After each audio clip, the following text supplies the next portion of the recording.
Bismillahirrahmanirrahim. Allahumma sholli ala sayyidina Muhammad. Gimana rotaknya nih? Saya nggak tahu rotaknya. Di rotas ombak. Kalau di sini kedengaran. Memang ciptaan Allah itu lebih bagus daripada ciptaan manusia. Manusia cuma ciptakan handphone. Dengerin suara ombak mungkin nggak kedengaran.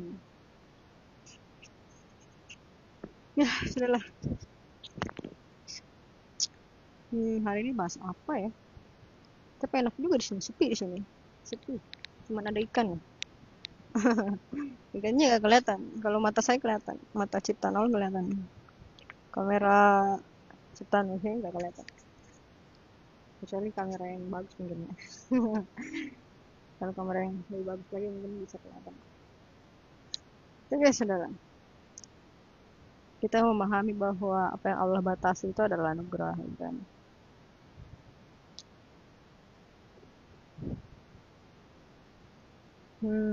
Tadi kebetulan tadi bahas Ustadz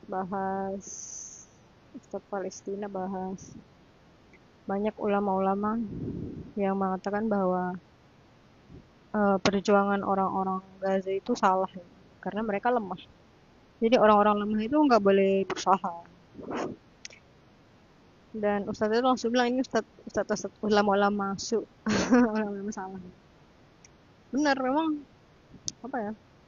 Perang Badar pun kan itu lemah lawan kuat kan. Kalau secara mata manusia ya. Perhitungan manusia standar kan, dengan otak yang standar, dengan otak yang Allah batasi nggak mampu menciptakan darah atau melewati kegagalan energi atau kegagalan massa. Itu cuma bahasanya. Jadi menurut standar otak manusia lemah kan perang Badar kan cuma 300 orang lawan 1000. Karena sebenarnya 1300 ya, ternyata 300 itu mundur sebelum maju. Dia yang benar-benar maju itu cuma 1000. Awalnya 1300. Lucu. Jadi orang itu memang uh, memilih takdirnya kan. Sesuatu itu udah menjadi takdir kalau. Tapi ada yang sebelum takdir itu benar-benar terjadi tuh ada pilihan. Nah, di situ adalah proses akal. Makanya Al-Quran itu menarik karena Al-Quran itu selalu menyuruh hambanya, manusia yang membacanya itu berpikir. Makanya jalur Nabi Ibrahim kan. Sekarang banyak mualaf yang pakai jalur Nabi Ibrahim alaihissalam. Jalur berpikir, mencari di mana Tuhan. Karena emang manusia itu mencari Tuhan. Sebenarnya salah satu yang udah saya jelaskan mungkin ya, saya pasti ingat. Ini live sih, jadi berat nih kalau live. Jadi saya pernah jelaskan tentang ayat Al-Quran ya. Di Al-Quran itu ada apa ya? Jiwa. Pertama kali Allah menciptakan jiwa manusia. Kan sebelum masuk ke tubuh manusia, jiwanya itu ada dulu ya kan. Nah, sebelum jiwa itu masuk, Allah tanya, bukankah itu Tuhanmu? Nah, jadi jiwa itu pasti kan mencari sesuatu Tuhan. Karena pertama kali dia diciptakan dari zatnya Tuhan sendiri, zatnya Allah sendiri. Nah, Allah itu bertanya, bukankah itu Tuhanmu? Jadi, iya, kenapa kita kan manusia itu selalu membuat patung-patung, membuat Tuhan-Tuhan yang lain selama. Karena memang, apa ya, naluri manusia itu udah mencari Tuhan. Jiwanya pertama kali diciptakan itu ditanya, bukankah aku Tuhanmu? Oleh Allah. Jadi memang jiwanya itu mencari Tuhan. Makanya banyak orang yang membuat patung-patung selain Allah. Karena memang jiwanya itu mencari Tuhan, tapi dia membuat Tuhan yang salah. Membuat Tuhan yang salah. Dia tidak mencari kebenaran. Dia hanya membuat sesuatu yang diinginkan. Karena nalurinya itu mencari Tuhan.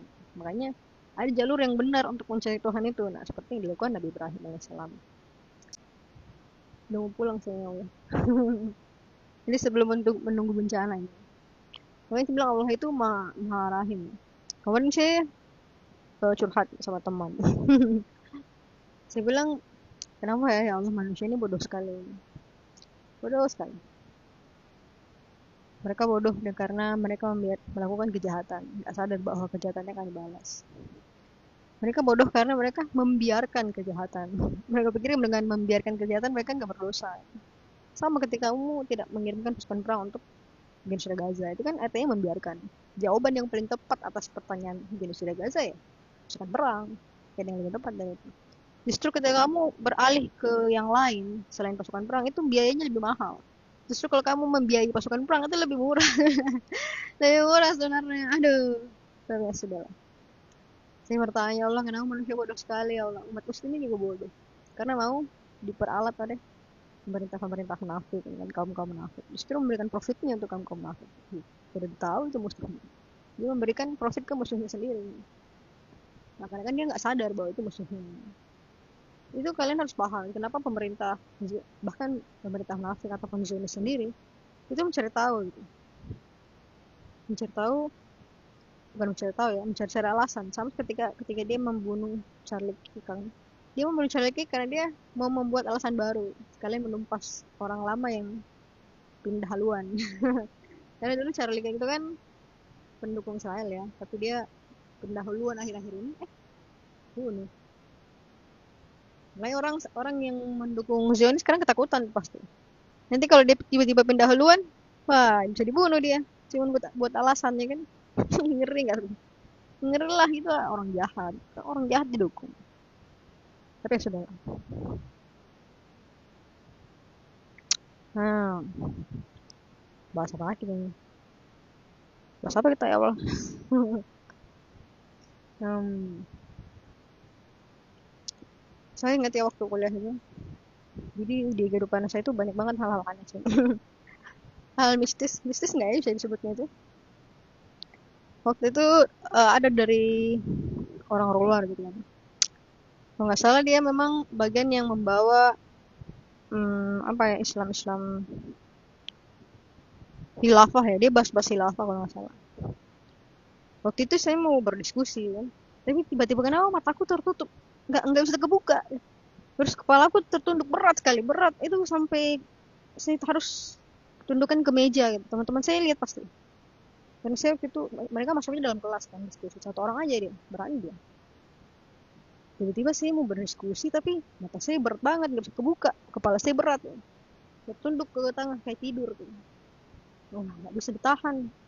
Padahal saya masih sadar loh, saya masih sadar, saya mendengar apa yang dia katakan. Saya benar-benar ingin bertanya. Sebuah pertanyaan lah, daripada banyak kan kasihan. Jadi sebuah pertanyaan. Tapi wah, aneh banget waktu itu ya. Lucunya tuh pas dia selesai sih baru bisa bangun. Padahal saya tadi sadar. Tapi kepalanya nggak mau diangkat. Mataku nggak bisa dibuka. Nggak tahu kenapa. Kenapa ya Allah? Yang si pertanyaan itu kenapa Allah mengizinkan hal itu terjadi. Tapi ya sudahlah. Waktu itu pertanyaan saya sederhana. Kenapa? Kalau memang hilafah itu akan terjadi, kenapa kamu nggak tunggu aja? Kamu kan percaya bahwa hilafah itu akan terjadi. Kalau kamu percaya bahwa apa yang dikatakan Rasulullah itu akan terjadi, tunggu aja. Ternyata itu salah, saudara. Karena ada namanya jalur berpikir. Kan? Jadi sebelum Allah menetapkan ketetapan untuk menciptakan keharmonian dalam bumi, jadi Allah memberi kesempatan manusia untuk berpikir secara manual. Nah, sebenarnya orang-orang yang melalui cara berpikir secara manual ini yang utama gitu. Makanya sebelum Allah perintahkan batas maksimal dari kehancuran bumi itu ada batasannya. Itulah para rasul. Itu batasannya. Sebelum rasul-rasul itu datang, manusia itu mempunyai akal. Nah, diperintahkan menggunakan akalnya untuk memahami. Dan ayat Allah itu turunkan untuk membuat keharmonisan supaya harmonis itu ada. Gitu. Jadi lucu ini saudara-saudara. Nah, ikan-ikan ini sih berbicara sama ikan-ikan. Halo. Kalau kita ulang lagi. Bismillahirrahmanirrahim. Allahumma shalli ala sayyidina Muhammad. Jadi kita bahas tentang ulama ya, ulama salah. Jadi ada beberapa ulama yang mengatakan perjuangan orang Gaza itu salah karena mereka lemah.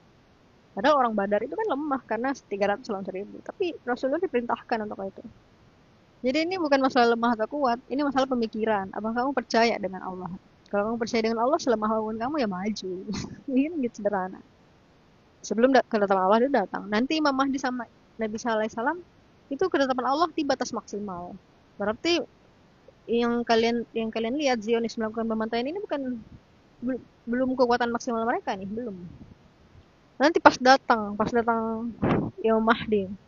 Saya bilang memang Dajjal belum keluar, tapi sistemnya udah sangat menghancurkan ya kan. Tapi sudahlah, lucu ya, salah tuh.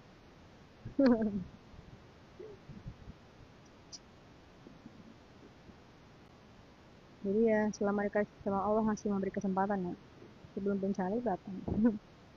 Sebelum bencana datang dan Allah memberi kesempatan ya, saya lanjutkan. Tapi yang di TikTok saya matikan deh. Akun TikTok itu agak berbahaya kayaknya ya. Lucunya itu karena beberapa jam setelah itu ada beberapa video yang langsung di blok gitu kan. Berarti memang ada yang ngawasin kan. Karena itu baru beberapa jam. Kalian gak ada yang nonton yang, jadi saya tinggalkan ya. Kalian memuji diri sendiri. Apakah saya mengejar ketenaran atau saya sedang mengalami paranoia? Paranoid. Apa sih namanya? Kamu nggak sih? Bukan ya? Nggak salah kamu itu takut takut nggak eksis ya kan? Oh iya, cocok dong ya. Berarti saya sedang ngetes apa saya takut nggak eksis. Jadi akun TikToknya bukan saya matikan, cuman saya berhenti posting di sana. Beralih ke sini. Terus kan nggak ada yang nonton ya. Lucu juga. Untuk apa kamu menyampaikan kepada orang-orang yang tidak mendengarkan? Gak apa-apa ya, saya menyampaikan ke ikan-ikan. Halo ikan-ikan, oh cantik banget ikannya. Ini ciptaan Allah cantik kan. Coba lihat robot-robot. Robot-robot kan gak ada yang cantik ya. Kalau kalau nanti mereka mengikuti manusia baru kelihatan cantik. Karena memang ciptaan Allah itu sempurna. Sempurna dengan apakah nanti akan ada pasukan perang saya nggak tahu juga walau aman. Saya berharap ada. Sambil menunggu bencana datang.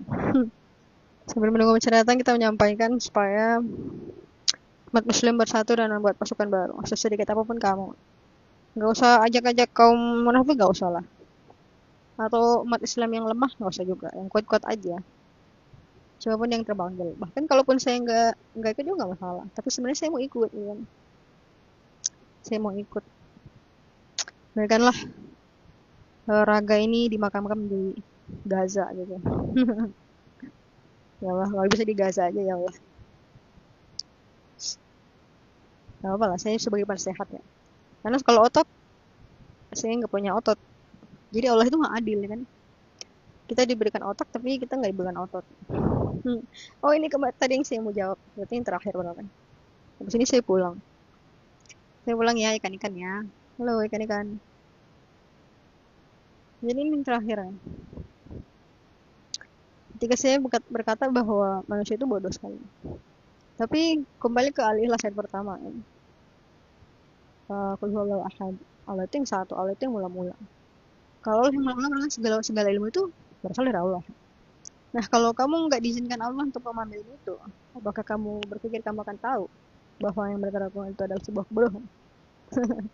Berarti ini salah satu apa ya unsur mengapa kewajiban seorang rasul dan nabi itu harus menyampaikan. Tapi saya bukan nabi, saya bukan rasul ya. Saya ulangi, saya bukan nabi, saya bukan rasul. Cuma ini salah satu hikmah ini. Kamu melihat bahwa manusia itu bodoh. Saya memandang kalian semua adalah makhluk yang bodoh. Karena kalian semua nggak bersatu dan kalian semua memberikan profit ke pemerintah munafik, ke kaum munafik. Maka saya menganggap kalian adalah manusia yang bodoh. Kalian berasal dari kaum-kaum yang bodoh. Nah, pertanyaannya adalah ketika Allah tidak mengizinkan saya untuk memahami ini, berarti saya akan menjadi bagian dari kalian. Dan berarti memang kehendak Allah ini. Ya, wallahu alam lah. Tapi ya sudahlah. Apakah itu benar terjadi? Ya Rasulullah, saya mendengar beberapa hadis Rasulullah dan saya sangat berharap itu segera terjadi lah. Menyedihkan sekali. Wah, udah overheating. Saya harus keluar. Sampai jumpa di Jumat. Karena saya di TikTok tuh sebenarnya Jumat jam 8. Ya nggak apa-apa Jumat depan. Allah.